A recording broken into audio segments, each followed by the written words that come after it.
Assalamualaikum warahmatullahi wabarakatuh. Sahabat beriman, di dalam Al-Quran diabadikan banyak peristiwa, disebutkan banyak nama dan tempat.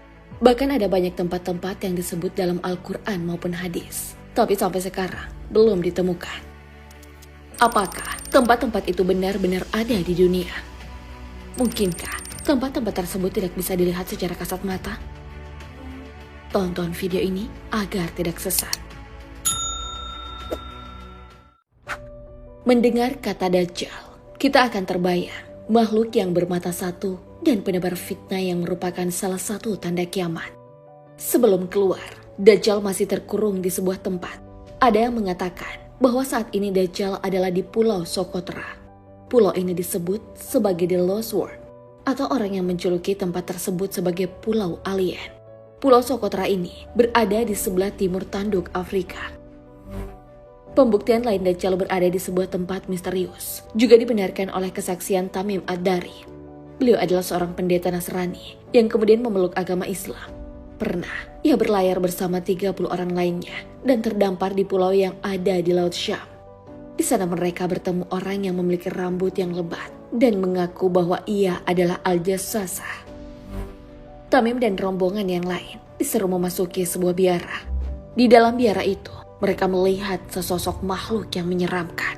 Sosok itu memiliki tubuh yang tegap dan besar. Kedua tangannya dibelenggu dan kedua kakinya dirantai. Pendapat lain menyebutkan bahwa Dajjal berada di Khurasan. Khurasan adalah wilayah yang meliputi banyak bagian, misalnya saja Iran, Afghanistan, dan Pakistan. Pendapat ini tentunya didukung dengan sebuah hadis. Rasulullah Shallallahu Alaihi Wasallam pernah mengabarkan bahwa Dajjal akan keluar di Khurasan. Dajjal akan keluar di bumi bagian timur yang disebut Khurasan. Ia diikuti oleh beberapa kaum yang wajah mereka seperti perisai yang dipukuli. Hadis riwayat Ahmad. Saat pertama muncul, Dajjal akan membohongi manusia. Hal ini sesuai Rasulullah Shallallahu Alaihi Wasallam. Di awal kemunculannya, ia berkata, "Aku adalah nabi, padahal tidak ada nabi setelahku." Kemudian ia memuji dirinya sambil berkata, "Aku adalah Rob kalian, padahal kalian tidak dapat melihat Rob kalian sehingga kalian mati." Hadis riwayat Ibnu Majah.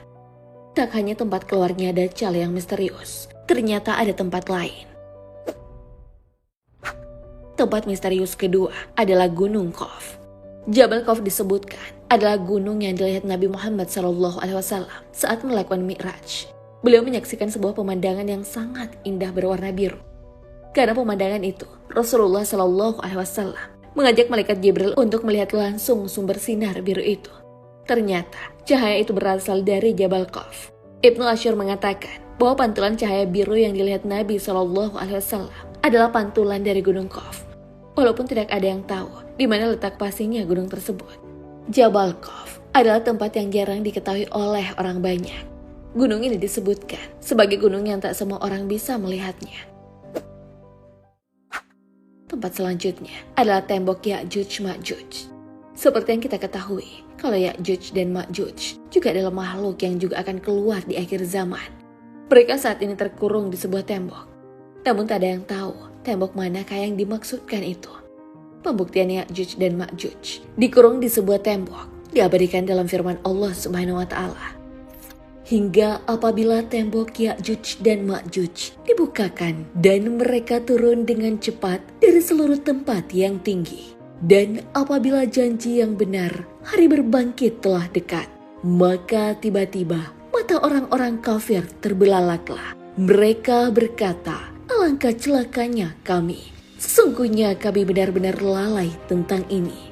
Bahkan kami benar-benar orang-orang yang zalim." Al-Quran, Surah Al-Anbiya, ayat 96 hingga 97. Tembok penghalang Ya'juj dan Ma'juj itu dibangun oleh Zulkarnain. Saat sudah membangun tembok itu, Zulkarnain berkata, "Dinding ini adalah rahmat dari Tuhanku. Maka apabila sudah datang janji Tuhanku, dia akan menjadikannya hancur luluh. Dan janji Tuhanku itu adalah benar." Al-Quran, Surah Al-Kahfi, ayat 98. Saat tiba waktunya, Ya'juj dan Ma'juj akan melubagi tembok tersebut dengan kapak atau peralatan yang mereka miliki. orang-orang yang berada di balik tembok itu akan mendengar suara kapak yang dipakai Ya'juj dan Ma'juj itu. Apakah hanya itu tempat misterius? Ternyata tidak. Ada tempat misterius yang bahkan semua makhluk ingin mengunjunginya. Siapa sangka, ternyata memang ada air kehidupan yang bisa memperpanjang usia. Air itu adalah di Telaga Ainul Hayat. Siapa yang meminumnya, walaupun hanya seteguk, ia akan hidup abadi. Kehidupannya akan dijamin Allah Subhanahu wa Ta'ala sampai hari kiamat, kecuali ia sendiri yang meminta untuk mati. Salah satu orang yang pernah menemukan mata air ini adalah Nabi Khidir alaihissalam. Bahkan beliau mandi dan meminum air itu. Karena itu, banyak yang meyakini bahwa Nabi Khidir masih hidup sampai sekarang. Kisah mengenai Ainul Hayat ini diriwayatkan oleh Imam As-Sa'labi dari Imam Ali. Diceritakan bahwa Raja Zulkarnain adalah raja yang disegani pada masanya. Beliau juga rajin beribadah kepada Allah Subhanahu wa Ta'ala. Dalam kehidupannya, Raja Zulkarnain selalu didampingi seorang malaikat bernama Rafail.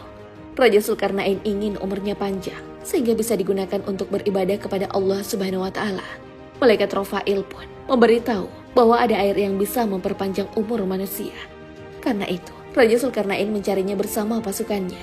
Mereka menghabiskan kurang lebih 12 tahun pencarian.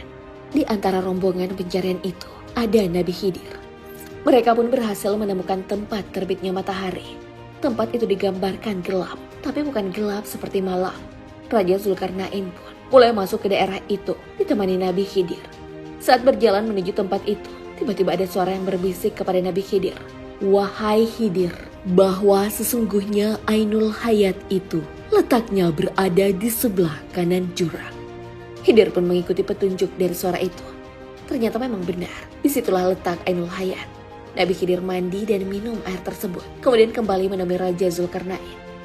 Setelah Nabi Khidir, tidak ada lagi yang menemukan letak Ainul Hayat ini, sebab tidak ada yang tahu pasti di mana letaknya.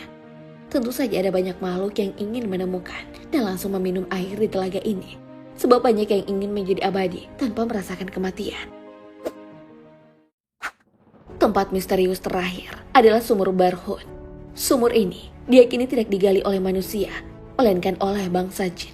Tidak seperti sumur biasanya, air di sumur ini tak bisa dikonsumsi sebab merupakan sumber air terburuk yang pernah ada.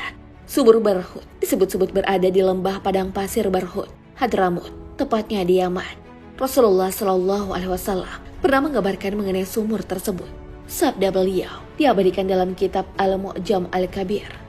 Sebaik-baik air di atas permukaan bumi ini adalah air Zam-Zam, karena di dalamnya mengandung zat yang dapat mengenyangkan dan obat dari sebuah penyakit.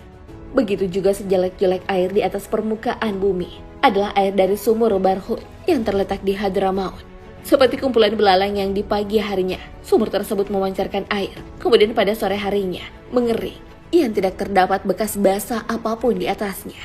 Di dalam sumur itu terdapat ruh orang kafir. Abdullah bin Umar berkata, sesungguhnya ruh kaum kafir dikumpulkan di Barhut, sebuah lembah di Hadramaut, dan ruh mukmin di Jabiyah. Telaga Barhut ada di Yaman, dan Jabiyah ada di Syam.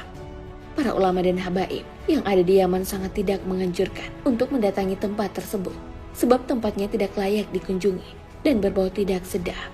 Sahabat beriman, tempat-tempat tersebut menyimpan misteri, sebab tidak ada yang tahu pasti di mana letaknya atau tidak ada yang mau mengunjunginya. Kalau kalian, apakah berani mendatangi salah satu dari tempat-tempat misterius itu?